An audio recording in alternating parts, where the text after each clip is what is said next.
Wito wangu ni kuomba hasa mheshimiwa mbunge, mheshimiwa diwani kama walivyopita wanahidi sera zao na kusema kwamba barabara itatengenezwa.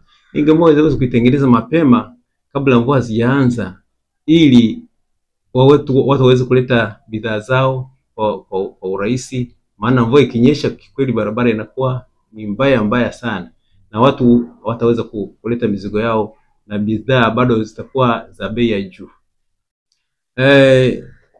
Ninge washauri wa watu wote wanaokaa hapa jirani Bwera na maviunga vilivyozunguka Bwera wasihangaike sasa kwenda mbali, kwa sababu soko limeshakuepo. Waje hapa wapate bidhaa zao kwa bei rahisi, na kama wanavyofahamu sikukuu imekaribia, bidhaa zitakuepo.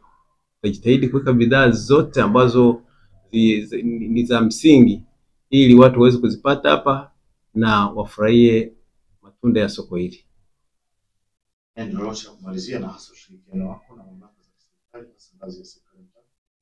Ningeomba serikali kuanzia chini mpaka juu, tunawasihi waje kwanza wao wanatembelea kuona mazingira yetu.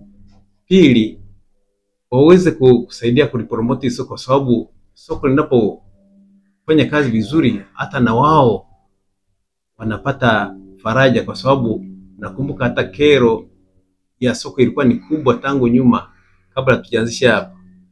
Kila ukienda kwenye mikutano tunahitaji soko, na ni kweli hakuna eneo ambalo lilikuwa limebaki la kuweza kujenga soko. Kwa hiyo kujitoa kuweka ile soko, viongozi na ngazi atambue kabisa kwamba ni muhimu na wao waweze kuliwekea umuhimu kwa ajili ya huduma za watu wao.